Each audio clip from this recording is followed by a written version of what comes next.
엄마는 내가 갓난아기였을 때 나를 버렸잖아요. 그런데 지금 새로운 가족을 데리고 여기 온 게 부끄럽지 않나요? 내가 뭘 해야 하는지 너한테 들을 필요 없어. 피는 피일 뿐이야.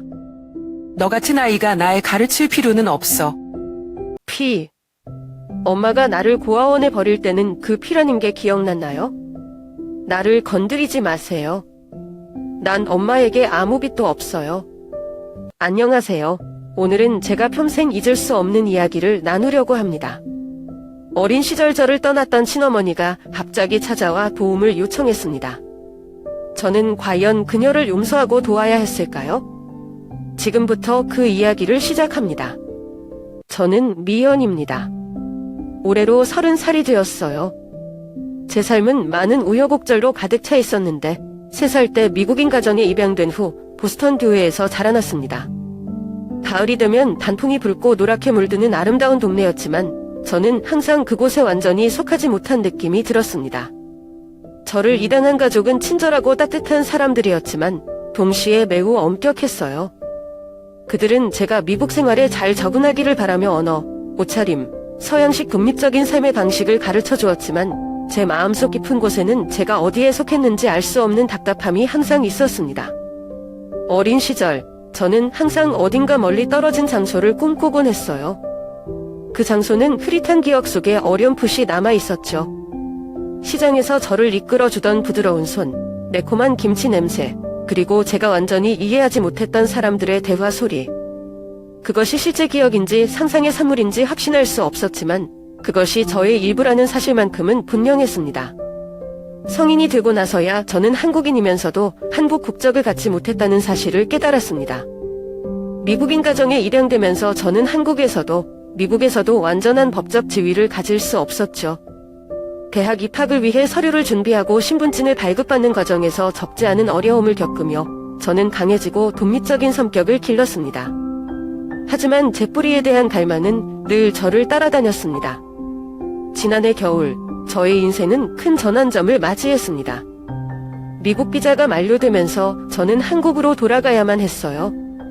선택의 여지가 없었던 저는 태어나긴 했지만 한 번도 살아본 적 없는 곳으로 돌아가는 편도 티켓을 손에 쥔 기분이었습니다. 보스턴에서 인천으로 가는 비행기 안에서 저는 창밖을 바라보며 생각했어요. 나는 어디서부터 다시 시작해야 할까? 인천공항에 내리던 날은 뼛속까지 스며드는 차가운 겨울날이었습니다. 무거운 캐리어를 끌며 입국 신사대를 지나가는 동안 제 마음은 온통 뒤엉켜 있었죠. 주변에는 분주히 움직이는 사람들, 익숙하면서도 낯선 한국어로 울려 퍼지는 안내방송, 그리고 제가 거의 알아듣지 못하는 언어의 홍수. 저는 갑갑한 기분에 사로잡혔습니다. 공항 밖으로 나서니 서울이 안개 속에 감춰진 듯한 희미한 아침빛 아래 모습을 드러냈습니다. 고층 빌딩에서 반짝이는 조명, 길가의 나목들, 그리고 바람이 내 옷을 뚫고 들어오는 듯한 차가운 겨울바람. 태어난 곳임에도 불구하고 저는 마치 낯선 땅에 온 이방인이 된 기분이었습니다. 저를 마중 나와줄 사람은 없었고 택시 한 대가 제 앞에 멈춰 섰습니다. 기사님이 저에게 어디로 가야 하는지 물었을 때 저는 어설픈 영어로 대답할 수밖에 없었죠. 서울로 가주세요. 기사님은 제 한국어 실력이 서툴다는 것을 알아채고 어색한 영어로 물으셨어요. 한국에서 태어났어요. 저는 고개를 끄덕였습니다. 근데 한국어 못해요. 그 질문에 저는 쓴웃음을 지을 수밖에 없었습니다. 인천에서 서울로 가는 길은 과거와 현재를 가로지르는 여행 같았습니다. 창밖으로 겨울 들판, 바쁘게 움직이는 고속도로의 차들, 그리고 현대식 건물들 사이사이에 보이는 전통 기와집들. 서울은 제가 사진과 드라마에서 상상했던 것과는 전혀 달랐습니다. 전통과 현대가 뒤섞인 복잡한 도시, 그리고 제가 이제부터 배워가야 할 새로운 공간. 그날 밤, 저는 구로구의 작은 여인숙에 도착했습니다. 값이 저렴한 곳을 찾다 보니 방은 아주 작았고 오래된 조명등 아래에서 방은 더 쓸쓸해 보였습니다. 침대에 앉아 주변을 둘러보며 저는 세상이 저를 밀어내고 있다는 느낌을 받았습니다. 눈물이 흘렀어요. 집이 그리운 것이 아니라 여기가 제가 진정한 집으로 삼을 수 있을지 몰라서였습니다. 서울에서의 첫날들은 외로움으로 가득했습니다. 낯선 사람들 사이를 헤매며 저는 내 안에 자리 잡은 공허함과 씨름해야 했습니다. 하지만 제 자신에게 말했어요. 미연, 이것은 새로운 시작이야. 힘들겠지만 포기하지 말아야 해. 그 순간부터 저는 제 자신을 찾기 위한 여정을 시작했습니다. 쉽지 않았지만 희망과 함께하는 여정이었습니다. 서울에서 처음 정착한 곳은 구로구의 한 오래된 원룸이었습니다. 집세는 저렴했지만 밤은 좁고 날과 겨울에는 찬바람이 스며들었고 여름에는 습기로 가득 찼어요. 벽지마저 군데군데 벗겨져 있었지만 제겐 그나마 선택할 수 있는 최선의 집이었습니다. 모든 것이 새로워서 두렵기도 했지만 어딘가에서 시작해야 했기에 묵묵히 받아들였죠. 서울에서의 첫 직장은 홍대에 위치한 작은 카페였습니다. 이곳은 젊은이들로 항상 활기가 넘쳤고 힙한 음악이 끊이지 않는 공간이었어요. 그 반면에 저는 불안하고 낯설기만 했습니다. 어색한 말투로 손님을 응대하고 실수라도 할까 밤의 순간 긴장하며 하루를 보냈습니다. 카페에서 일한 지 얼마 되지 않아 잊지 못할 사건이 벌어졌습니다. 그날은 손님이 유난히 많았고 정신없이 주문을 받으며 음료를 서빙하던 중 실수로 뜨거운 커피를 한 손님에게 쏟아버리고 말았어요. 순간적으로 손님의 비명과 함께 모든 시선이 저를 향했습니다. 뭐 하는 거예요? 이게 얼마짜리 옷인지 알아요? 손님은 화가 난 목소리로 소리쳤고 저는 너무 놀라 손을 떨며 사과했습니다. 죄송합니다. 정말 죄송합니다. 거의 울기 직전이었죠. 그때 카운터 뒤에서 모든 상황을 지켜보고 있던 카페 사장님, 지호씨가 천천히 다가왔습니다. 그는 침착하게 손님에게 다가가 미소를 지으며 삼원을 수습하기 시작했습니다. 손님, 정말 죄송합니다. 직원이 초보라 실수를 했습니다. 바로 세탁비 보상해드리겠습니다. 그는 제게 화를 내지 않았고 오히려 어깨를 가볍게 두드리며 조용히 말했습니다. 다음부터는 좀 더 조심하면 돼. 처음엔 다들 실수해. 힘내. 그의 따뜻한 말 한마디는 얼어붙었던 제 마음을 녹였습니다. 그날 이후 지호 씨는 단순히 직전 상사가 아니라 제 삶의 귀중한 조언자이자 멘토 같은 존재가 되었습니다. 그는 항상 직원들을 따뜻하게 대했으며 우리가 실수를 할 때에도 배울 기회로 삼으라고 말하곤 했습니다. 그의 긍정적인 태도 덕분에 저는 조금씩 자신감을 얻기 시작했습니다. 비록 하루하루가 여전히 어렵고 낯설었지만 지호 씨의 말처럼 조금씩, 천천히, 그러나 포기하지 않고 걸어나가는 법을 배우기 시작했어요. 지호 사장님은 단순한 카페 주인이 아니었습니다. 40대 중반을 넘긴 그는 누구보다 열정적이고 따뜻한 사람이었죠. 그의 에너지는 카페 곳곳에 스며들어 있었고 그의 존재만으로도 직원들과 손님들 모두가 위로를 받는 느낌이었습니다. 그는 단순히 저의 고용주가 아니라 저의 자신감을 되찾도록 도와준 멘토이자 삶의 지혜를 나누어주는 이야기꾼이었습니다. 지호 사장님은 가끔씩 바쁜 하루가 끝난 뒤 저를 불러 이야기를 나누곤 했습니다. 한 손에는 따뜻한 커피 한 잔을 들고 다른 손으로는 종업원 명단이 적힌 메모장을 들고 있는 모습은 익숙한 반견이었죠. 그는 자신의 젊은 시절 이야기를 들려주며 어려웠던 시절을 어떻게 극복했는지 말해주었습니다. 미연아, 그는 항상 진지한 목소리로 시작했습니다. 내가 이 카페를 처음 시작할 때 정말 아무것도 없었어. 돈도 경험도 없었지. 하지만 내가 포기하지 않았던 이유는 간단해. 내가 여기까지 온 건 내게 기회가 주어진 덕분이고 내가 그 기회를 붙잡았기 때문이야. 그의 말은 단순하지만 깊은 울림이 있었습니다. 그가 겪었던 어려움과 실패, 그리고 다시 일어선 이야기는 제게 큰 힘이 되었습니다. 그는 항상 이렇게 말하곤 했습니다. 모든 사람은 시작이 힘들어. 하지만 중요한 건 그 시작에서 계속 걸어나갈 용기가 있느냐는 거야. 어느 날 지호 사장님은 뜬금없이 저에게 물었습니다. 미연, 강원도에 가본 적 있어? 저는 고개를 저었습니다. 강원도요? 아니요, 가본 적 없어요. 그러자 그는 활짝 웃으며 말했죠. 좋아, 이번 주말에 같이 가자. 내가 어릴 때 자란 마을이 있거든. 거기 보여줄 게 많아. 그렇게 우리는 강원도로의 여행을 떠났습니다. 겨울이었고 강원도는 눈으로 뒤덮여 있었습니다. 마을에 도착하자마자 저는 숨이 멎을 것 같았어요. 모든 것이 마치 동화 속 한 장면 같았습니다. 하얗게 덮인 들판, 나무 위에 소복이 쌓인 눈, 그리고 아이들의 웃음소리가 곳곳에서 울려 퍼졌습니다. 지구사장님은 마을 곳곳을 보여주며 어린 시절 이야기를 들려주었습니다. 여기가 내가 자란 집이야. 그는 오래된 목조 주택을 가리키며 말했습니다. 저기 저 산은 내가 어릴 때 친구들이랑 매일 뛰어놀던 곳이고 그의 말에 담긴 애정과 향수는 마을의 차가운 공기 속에서도 따뜻하게 느껴졌습니다. 마을의 작은 공터에서는 아이들이 눈싸움을 하고 있었고 지구사장님은 갑자기 저를 향해 눈을 던지며 웃었습니다. 자, 미연. 너도 한번 해봐. 저는 처음에는 담원했지만 그의 밝은 웃음소리에 이끌려 어느새 아이들과 함께 눈싸움을 하고 있었습니다. 그 순간만큼은 모든 걱정과 불안이 사라지고 순수한 즐거움만이 남았습니다. 눈 덮인 강원도의 풍경 속에서 저는 문득 생각했습니다. 내 가족은 지금 어디에 있을까? 내가 그들을 찾을 수 있을까? 그날 저녁, 지구사장님과 따뜻한 온돌방에 앉아 서로 이야기를 나누던 중 저는 조심스럽게 제 고민을 털어놓았습니다. 사장님, 저는 가끔 생각해요. 제 친가족이 어디에 있는지, 그리고 제가 그들을 찾아야 할지. 그러자 그는 한참 동안 말을 잇지 않더니 천천히 고개를 끄덕였습니다. 그런 고민을 하는 건 당연해, 미연. 하지만 중요한 건 내가 어떤 결정을 내리든 후회하지 않는 거야.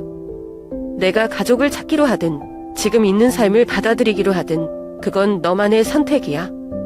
그의 말은 마치 제 마음속 깊은 곳을 들여다본 듯한 느낌이었습니다. 그날 이후 저는 가족을 찾는 것에 대해 진지하게 생각하기 시작했습니다. 담원도 여행은 단순한 여행이 아니었습니다. 그것은 제가 잃어버린 자신감을 되찾고 과거와 미래를 직면할 용기를 얻는 시간이었습니다. 서울로 돌아온 뒤 저는 가족 찾기를 결심하게 되었고 지구사장님은 언제나처럼 제 결점을 지지해 주었습니다. 그는 말했습니다. 미연, 너는 더 강해질 거야. 가족을 찾는 일이 쉽지는 않겠지만 너라면 충분히 해낼 수 있어. 그의 격려와 믿음은 제게 큰 힘이 되었고 저는 그때부터 새로운 여정을 시작했습니다. 강원도 여행 이후 저는 가족을 찾기로 결심했습니다.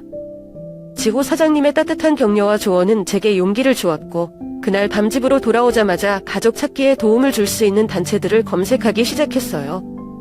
처음에는 어떤 단체를 선택해야 할지 몰라 고민했지만 여러 후기와 정보를 참고해 전문적인 단체에 연락을 취했습니다. 그들은 저의 출생 기록을 추적하고 입양 당시의 서류를 검토하며 저의 친가족을 찾아주겠다고 약속했습니다. 그 과정은 쉽지 않았습니다.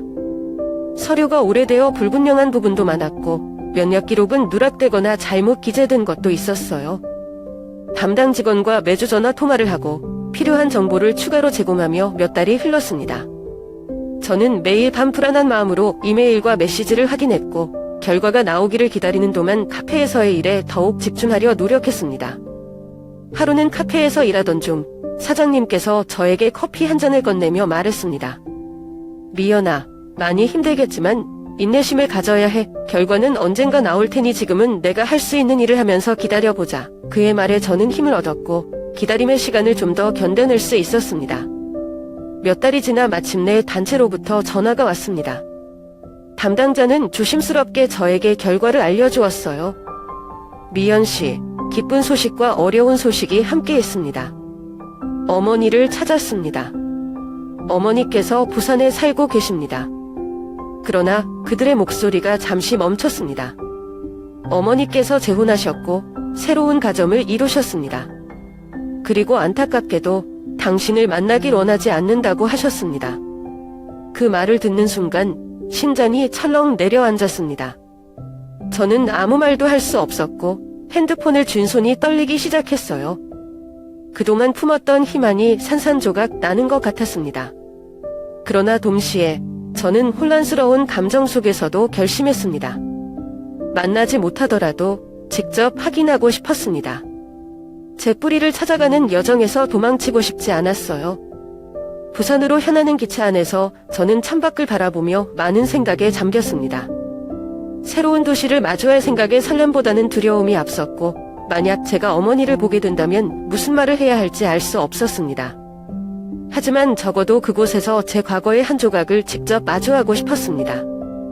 해운대 근처의 작은 집 앞에 도착했을 때 저는 긴장감에 발이 떨어지지 않았습니다. 그저 멀리서 집을 바라보며 서 있었습니다. 그러던 중 한 여성이 아이의 손을 잡고 집 밖으로 나오는 모습을 보았습니다. 제 심장은 다시 빠르게 뛰기 시작했습니다. 그녀가 어머니라는 것을 직감할 수 있었어요. 제 기억 속의 흐릿한 모습이 지금 눈앞에서 생생하게 펼쳐지고 있었습니다. 하지만 저는 한 발짝도 앞으로 나아가지 못했습니다. 어머니는 손에 든 장바구니를 정리하며 아이와 이야기를 나누고 계셨습니다. 아이는 약 10살 정도 되어 보였고 어머니와 너무나도 닮아 있었습니다. 그 아이가 제 이복동생이라는 사실을 직감한 순간 저도 모르게 눈물이 흘렀습니다. 그곳에서 저는 한참 동안 서 있었습니다. 그저 멀리서 그들을 바라보며 제가 그들의 삶에 속할 수 없는 존재라는 현실을 받아들이고 있었습니다. 어머니의 재혼과 새로운 가족, 그리고 저를 거부한 선택은 저에게 깊은 상처를 남겼지만 이상하게도 그 순간 저는 완전히 무너지지는 않았습니다. 어머니가 행복해 보였기 때문입니다. 서울로 돌아왔을 때 저는 더 이상 예전처럼 고무하지 않았습니다. 부산에서 어머니와 동생을 멀리서나마 바라본 경험은 저에게 묘한 안도감을 주었고 저의 삶에 대한 새로운 시각을 열어주었습니다. 가족이라는 것은 혈연만으로 점이 되는 것이 아니라 곁에 머물러주고 함께 걸어주는 사람들로도 충분히 이루어진다는 사실을 깨달았습니다. 그 깨달음 속에서 제가 떠올린 사람은 바로 지호 사장님이었습니다. 그는 단순히 저를 고용한 사장이 아니라 제 삶의 방향을 바꾸는데 큰 영향을 준 사람이었어요. 그의 따뜻한 조언과 끊임없는 격려는 제가 다시 일어설 수 있도록 해주었고 카페에서의 일은 단순한 생계수단 그 이상이 되어 있었습니다. 그렇게 평범한 일상이 이어지던 어느 날 예상치 못한 순간이 찾아왔습니다. 늦은 저녁 카페 손님이 모두 떠난 뒤 마감 정리를 하고 있을 때 지호 사장님이 저를 불렀습니다. 미연, 잠깐 이야기 좀 할 수 있을까? 그는 평소와 다르게 조금 긴장한 모습이었고 저는 무슨 일이 있는지 궁금했어요. 우리는 카페 한쪽 구석에 앉아 서로 마주 보았습니다. 그는 한동안 말을 꺼내지 못하더니 천천히 이야기를 시작했습니다. 미연, 내가 이렇게 말하는 게 맞는지 모르겠다. 하지만 오래전부터 하고 싶었던 말이 있어. 그의 목소리는 흔들렸지만 눈빛은 진지했습니다. 너는 나에게 특별한 사람이야. 처음엔 단지 열심히 사는 직원으로만 봤지만 어느 순간부터 내가 나에게 얼마나 큰 의미가 있는지 깨달았어. 나이 차이가 있다는 걸 알고 있고 내가 어떻게 생각할지 몰라 두려웠지만 그래도 용기 내서 말하고 싶었어. 내가 너를 돌보고 내가 안정적인 삶을 살 수 있도록 도와주고 싶어. 그의 고백은 충격적이었지만 동시에 진심이 느껴졌습니다. 저는 당황스러웠지만 그의 말 속에 담긴 따뜻함과 배려는 제 마음을 울렸습니다. 그날 밤 저는 그의 말을 곱씹으며 잠을 이루지 못했습니다. 나에게 왜 이런 이야기를 했을까? 그의 마음은 진심일까? 나는 이 감정을 받아들일 준비가 되었을까? 여러 가지 질문들이 머릿속을 맴돌았습니다. 몇 날 며칠을 고민한 끝에 저는 결정을 내렸습니다. 그의 진심을 받아들이고 싶었습니다. 단지 그의 고백 때문만이 아니라 그가 제게 준 안정감과 사랑이 제게 큰 의미가 있었기 때문이었습니다. 저는 그에게 고맙다고 말하며 그의 제안을 받아들였습니다. 우리는 조금씩 서로의 감정을 확인해 나가기 시작했습니다. 그의 세심한 배려와 따뜻한 말 한마디는 제 삶에 새로운 빛을 비추어 주었고 저는 그와 함께라면 앞으로의 삶을 더 힘차게 걸어갈 수 있을 것이라는 확신이 생겼습니다. 그는 저를 데리고 서울 곳곳을 다니며 새로운 추억을 만들어 주었습니다. 한강 공원에서의 자전거 데이트, 남산에서의 야경 감상, 그리고 작고 아늑한 전통 찻집에서의 대화는 우리 사이를 더욱 깊게 만들어 주었습니다. 그와 함께한 시간 속에서 저는 처음으로 진정한 행복을 느꼈습니다. 더 이상 외로움에 시달리지 않았고 제 곁에 있는 그가 저를 지지하고 사랑해준다는 사실이 제게 큰 위로와 안정감을 주었습니다. 그렇게 우리의 관계는 점점 더 깊어졌고 저는 서울에서의 새로운 삶을 진심으로 받아들이기 시작했습니다. 모든 것이 안정된 듯 보였던 삶에 예기치 못한 파도가 밀려왔습니다. 어느 날 평소처럼 카페에서 일을 하고 있을 때 문이 열리며 한 여성이 들어왔습니다. 고개를 들어 그녀를 바라본 순간 제 심장은 멈춘 것 같았습니다. 부산에서 멀리서만 바라봤던 친어머니였습니다. 그녀는 저를 보자마자 눈물을 흘리며 다가왔습니다. 미연아, 그녀의 목소리는 떨리고 있었습니다. 저는 너무 놀라 무슨 말을 해야 할지 몰랐습니다. 그녀는 카운터 너머로 손을 뻗으며 간절한 눈빛으로 말했습니다. 잠깐 이야기 좀 할 수 있을까? 그녀를 카페 한쪽 자리로 안내한 뒤 우리는 마주 앉았습니다. 그녀는 말을 꺼내기 전 한참 동안 눈물을 닦았습니다. 미연아, 정말 미안하다. 내가 너를 떠났던 건 정말 어쩔 수 없는 상황 때문이었다. 하지만 지금 이렇게 너를 다시 만나게 된 것도 인연이라고 생각해. 그녀의 말에 저는 혼란스러웠습니다. 왜 지금이에요? 저는 감정을 억누르며 물었습니다. 그녀는 고개를 숙이며 조심스럽게 입을 열었습니다.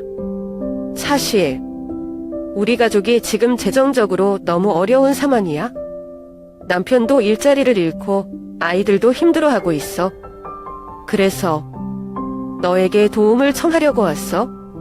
그 말을 듣는 순간 가슴속에서 복잡한 감정이 폭발했습니다. 엄마는 나를 버렸잖아요. 왜 이제 와서 나에게 도움을 요청하는 거예요? 제 목소리는 떨렸고 그녀는 잠시 말없이 고개를 숙였습니다. 그리고 조용히 말했습니다. 내가 아무리 나를 원망해도 우리는 여전히 피로 연결된 가족이야. 그녀의 말은 제 가슴 깊숙이 날카롭게 박혔습니다. 제가 어머니를 원망하고 미워했던 감정은 여전히 존재했지만 동시에 그녀의 어려운 처지가 마음에 걸렸습니다. 그녀의 눈물을 보며 나는 그녀를 도와야 할지 말아야 할지에 대한 갈등 속에 빠졌습니다. 그날 밤 저는 집으로 돌아와 지구에게 모든 이야기를 털어놓았습니다. 그는 제 이야기를 조용히 들어주고 깊은 생각 끝에 말했습니다. 미연아, 너만의 결정을 내려야 해. 하지만 중요한 건 내가 어떤 선택을 하든 후회하지 않는 거야. 그의 말은 저에게 큰 위로가 되었습니다. 며칠 동안 고민한 끝에 저는 어머니를 돕기로 결심했습니다. 비록 그녀의 선택이 저에게 큰 상처를 남겼지만 그녀가 지금 어려운 상황에 처해 있는 것을 외면할 수는 없었습니다. 그녀를 돕는 것이 제 마음의 짐을 덜어낼 수 있는 방법일지도 모른다고 생각했기 때문입니다. 다시 카페에서 그녀를 만난 날, 저는 준비해 둔 돈 봉투를 그녀에게 건넸습니다. 이 돈으로 조금이나마 도움이 되길 바래요. 하지만 다시는 저에게 아무것도 요구하지 마세요. 이게 제가 할 수 있는 최선입니다. 그녀는 눈물을 흘리며 고개를 끄덕였습니다. 그날 이후 저는 어머니와 다시는 연락하지 않았습니다. 하지만 그녀를 도운 결점은 제가 후회하지 않는 선택 중 하나가 되었습니다. 그녀에게 준 도움은 과거의 상처를 완전히 치유할 수는 없었지만 저는 그로 인해 한 단계 더 성장한 제 자신을 발견할 수 있었습니다. 제가 어머니를 돕기로 결심한 이유는 단순히 과거를 정리하기 위해서만이 아니었습니다. 그것은 저 자신에게도 그리고 어머니에게도 더 나은 미래를 위한 선택이었습니다. 과거의 상처는 여전히 제 마음속에 남아 있었지만 그 상처를 가슴에 품은 채로 무작정 외면하기보다는 받아들이고 극복하는 것이 제가 앞으로 나아가기 위한 첫걸음이라고 생각했습니다. 어머니를 돕기로 결심한 이후 제 삶은 조금씩 변하기 시작했습니다. 무엇보다도 저는 제 선택이 옳았는지에 대한 고민과 갈등을 계속 안고 있었지만 시간이 지나며 그 선택이 제 삶에 어떤 긍정적인 영향을 주고 있는지 깨닫게 되었습니다. 카페에서의 일상은 여전히 바쁘고 분주했습니다. 하지만 저는 그 속에서 제가 할 수 있는 것들에 더욱 몰두하기 시작했습니다. 지호는 여전히 제게 큰 힘이 되어 주었습니다. 그는 제가 어머니를 돕기로 했다는 소식을 듣고 따뜻한 미소로 말했습니다. 미연아, 내가 참 대단하다고 생각해. 그런 결정을 내리기 쉽지 않았을 텐데 내가 그렇게 했다면 그만큼 내 마음도 강해졌을 거야. 내가 어떤 선택을 하든 난 항상 내 편이야. 그의 말은 제게 큰 위로가 되었고 저는 그 이후로 더 이상 과거에 얽매이지 않으려 노력했습니다. 대신 제 앞에 놓인 기회를 잡고 제 삶을 하나씩 다시 만들어 가기로 결심했습니다. 몇 달이 지나고 카페는 더 많은 손님들로 붐비기 시작했습니다. 저는 점점 더 카페 운영에 관여하게 되었고 지호와 함께 새로운 메뉴를 개발하거나 마케팅 전략을 세우는 일에 참여하기도 했습니다. 한 번은 새로운 시즌 한정 메뉴를 기획하는 과정에서 제가 직접 고른 원두로 만든 커피가 손님들 사이에서 큰 인기를 끌었습니다. 그 작은 성공은 제게 큰 자신감을 주었고, 저는 그때 처음으로 제가 이 공간에서 정말 중요한 역할을 하고 있다는 것을 실감했습니다. 그러던 어느 날, 어머니가 다시 카페를 찾아왔습니다. 이번에는 그녀의 표정이 조금 더 차분해 보였습니다. 그녀는 조심스럽게 다가와 저를 바라보며 말했습니다. 미연아, 지난번에는 제대로 고마움을 전하지 못했어. 너 덕분에 정말 많은 걸 해결할 수 있었어? 내가 아니었으면 지금 우리 가족은 어떻게 되었을지 모르겠다. 저는 잠시 그녀를 바라보며 대답하지 못했습니다. 그녀의 말에서 느껴지는 진심은 저를 조금씩 흔들었고 그동안 마음속에 쌓여있던 응어리가 서서히 풀리는 느낌이 들었습니다. 엄마, 저는 조용히 말했습니다. 제가 엄마를 도운 건 제가 더 이상 과거에 매달리고 싶지 않아서였어요. 하지만 엄마가 행복하시다면 그걸로 충분해요. 그날 이후 저는 어머니와 조금씩 소통하기 시작했습니다. 그녀와 자주 만나지는 않았지만 간단히 그녀의 안부를 묻고 소식을 주고받으며 제 마음속 깊은 곳에서 가족에 대한 감정을 정리해 나갔습니다. 시간이 지나면서 제 삶은 더욱 안정되기 시작했습니다. 카페는 이제 제가 사랑하는 공간이자 제 미래를 그려나가는 무대가 되었습니다. 손님들이 카페에서 즐거운 시간을 보내고 제 커피를 마시며 미소 짓는 모습을 보는 것은 제게 큰 보람이 되었습니다. 지호와의 관계도 점점 더 깊어졌습니다.